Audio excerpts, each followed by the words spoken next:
That was the most unambiguous news of the fact that Universal didn't want us anymore. Welcome to Watch Mojo, and today we're counting down our picks for the top 20 movies that were never made. What if I don't want my story told? So, go ahead. Name your terms. I'd like a job, sir. No jobs. Freelance.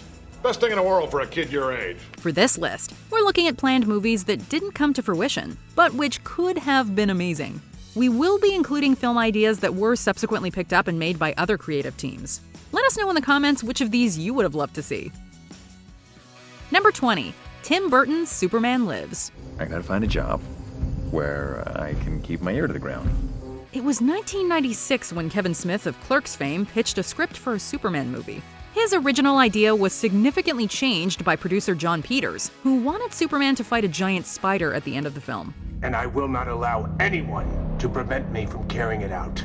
Nonetheless, Tim Burton was signed as director, with Nicolas Cage as the Big Blue Boy Scout. And we gotta admit, with their dark and wacky ways, a Burton-Cage joint may have been a good fit. But $30 million in pre-production costs later, and the project was canceled 3 weeks before filming was scheduled. Kind of fun, huh? Now you know how it feels. Peters went on to fulfill his wish for a giant spider fight in Wild Wild West. Number 19, Guillermo del Toro's At the Mountains of Madness. If there was ever a director who could bring the horrors of H.P. Lovecraft's classic novella to the big screen, it would be Guillermo del Toro. Del Toro is best known for films that feature bizarre, memorable, and haunting creatures. Think of Hellboy, Pan's Labyrinth, and The Shape of Water. Let me put this to you as delicately as I can.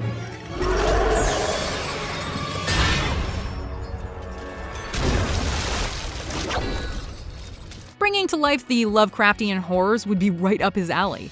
However, the project bounced from studio to studio, never climbing out of development hell. Studios allegedly wanted a PG-13 rating and a love story for the film, which would have completely derailed it. Clearly, they had not read the novella. I sold them on this. It's too bad. This is nice work. It is nice, isn't it? Number 18, Francis Ford Coppola's Megalopolis. Horror.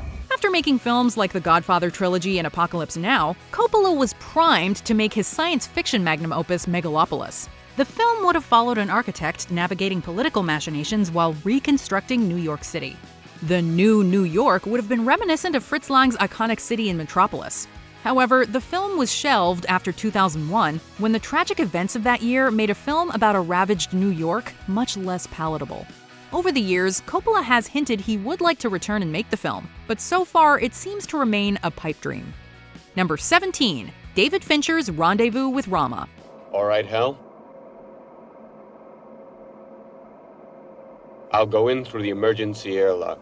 Author Arthur C. Clarke found considerable success on the big screen with his screenplay for 2001: A Space Odyssey, based on his short story The Sentinel. Dave, this conversation can serve no purpose anymore.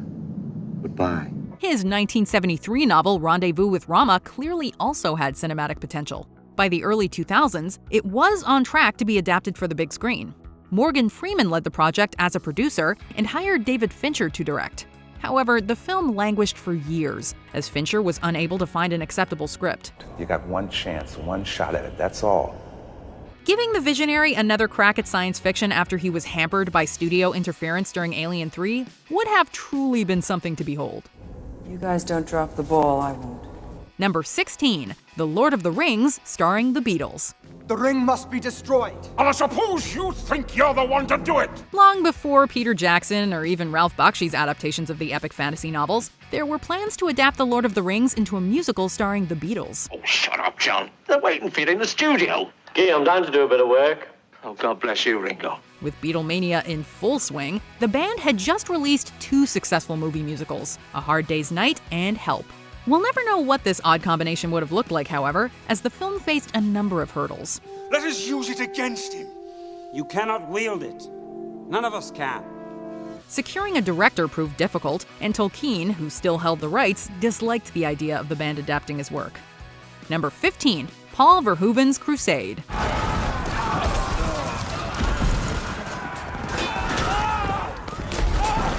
It would have been a gritty, action-packed look at the Crusades starring Arnold Schwarzenegger and with Total Recall director Paul Verhoeven at the helm.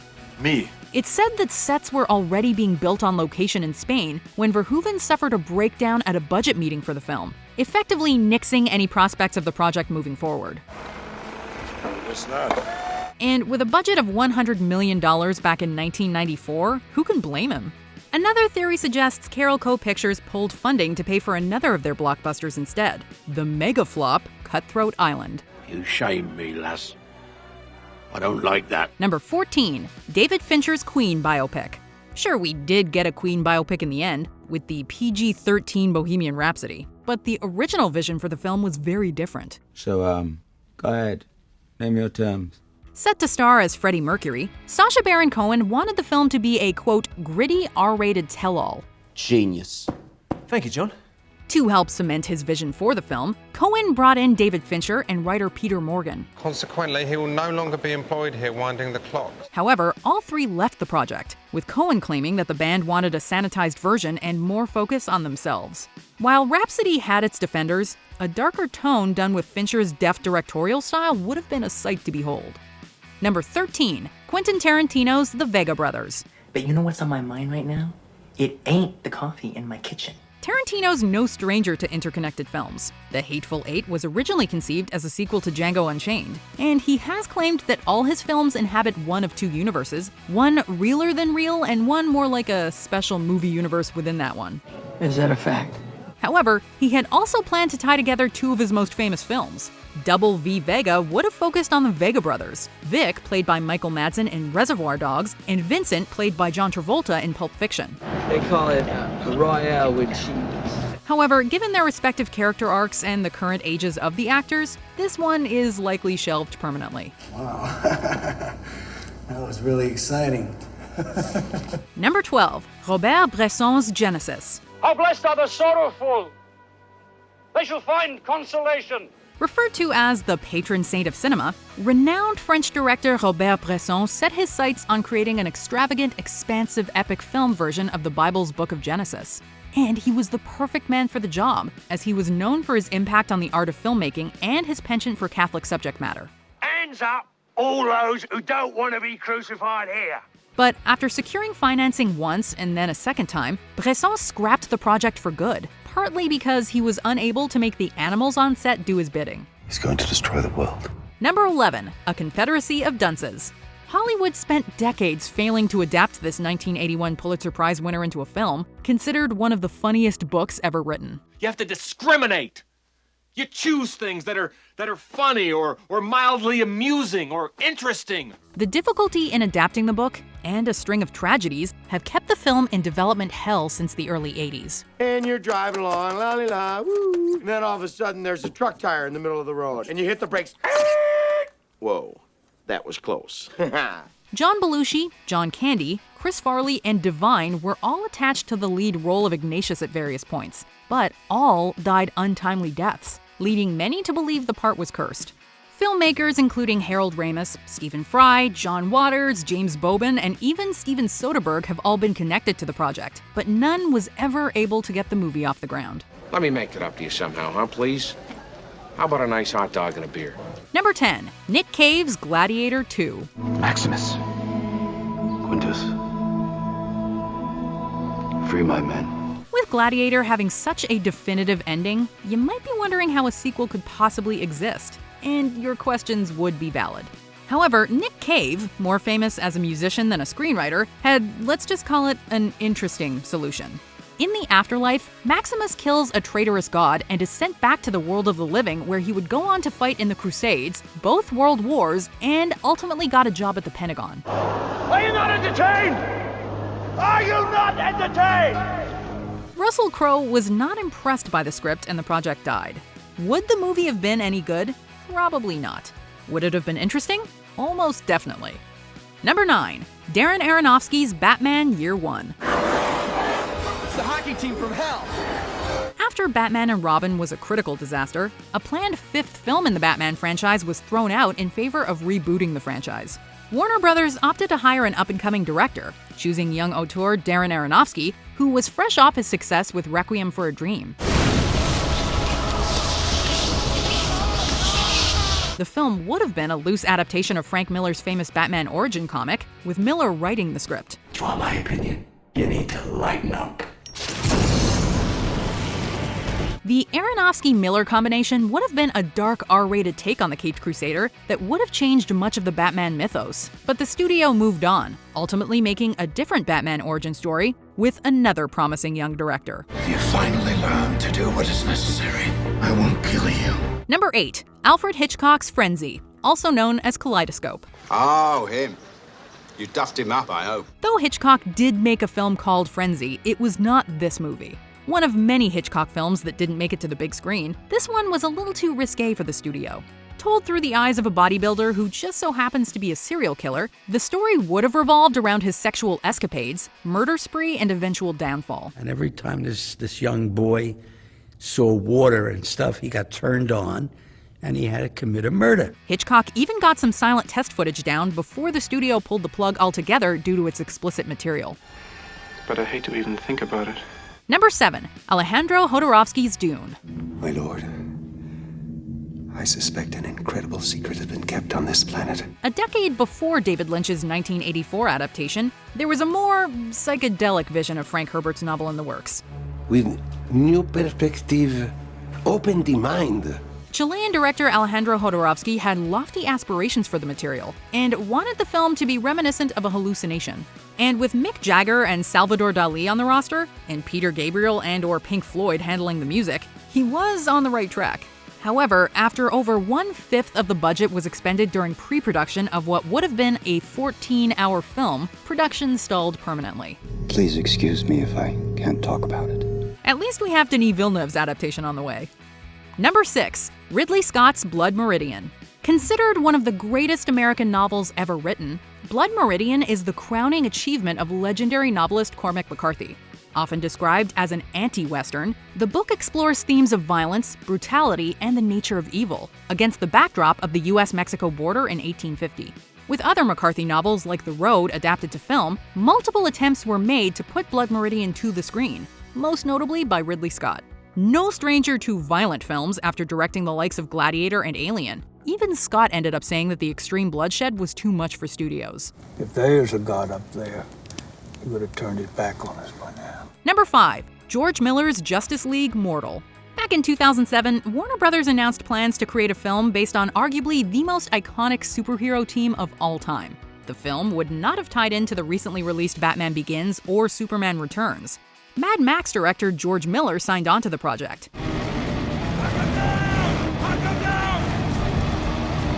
The cast would have included Armie Hammer as Batman, Adam Brody as The Flash, and Jay Baruchel as Maxwell Lord.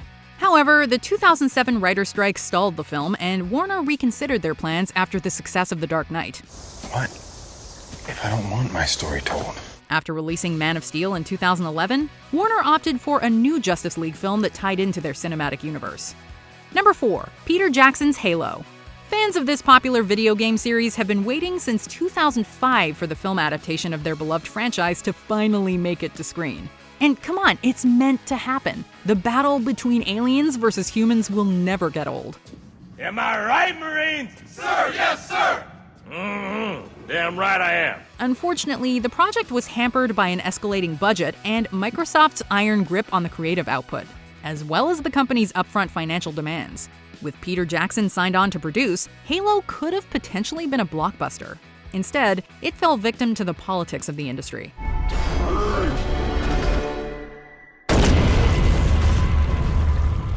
Number 3. Orson Welles' Heart of Darkness. Can't ever give me anything I really care about. While his retelling of Don Quixote also remains unfinished, it's Welles' take on Joseph Conrad's Heart of Darkness that intrigues us. Before he revolutionized the film industry with his legendary film Citizen Kane, Welles had another film ready to go. Unfortunately, he never got it off the ground. Rosebud. After tests were shot and the film was planned, Heart of Darkness was canceled by studio executives due to an overinflated budget. Come on, man, move! We don't have time. 1 hour, that's all. Of course, audiences did get to see Conrad's novel modernized in Apocalypse Now, but we wonder what could have been. You're fired. Number 2. Sam Raimi's Spider-Man 4. Spider-Man, hero or menace? Exclusive Daily Bugle photos. Menace? Sam Raimi's Spider-Man trilogy, particularly the second installment, proved that superhero films could contain compelling characters, colorful costumes, and a balance of comedy and drama. Plans were in place for a fourth Spider-Man film that would see John Malkovich play the Vulture and Anne Hathaway as Black Cat. However, Sony's planned release date would have given the film a rushed production schedule, and Raimi walked, with Tobey Maguire quickly following suit. But I never said you have a job. Meat. I'll send you a nice box of Christmas meat. Best I can do. Get out of here. Without their star, Sony opted to reboot the franchise, and the world never got to see that Bruce Campbell had really been Mysterio the entire time. Before we unveil our top pick, here are some honorable mentions. Roger Avary's Sandman.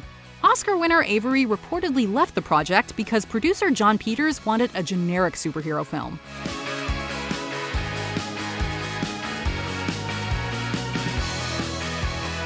J.J. Abrams' The Dark Tower. Writer Damon Lindelof said he couldn't adapt the book because he was too much of a fan.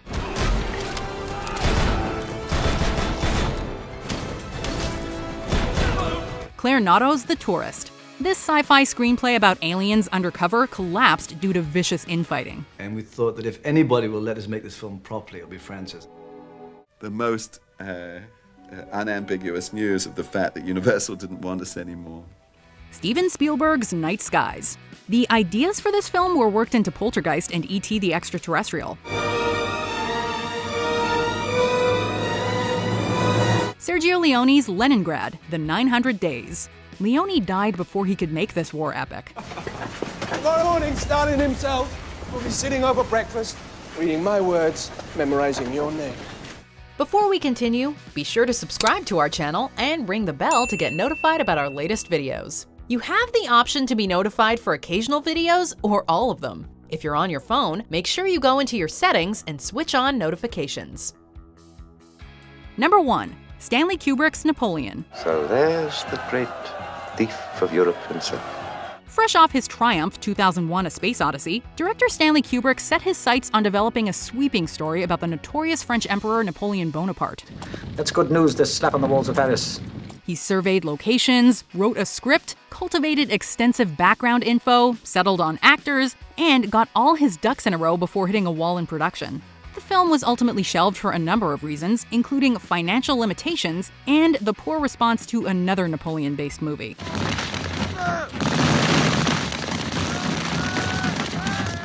It's too bad, too, because Kubrick claimed this would have been, quote, the best movie ever made. I wonder what history will say of them. Do you agree with our picks? Check out this other recent clip from WatchMojo, and be sure to subscribe and ring the bell to be notified about our latest videos.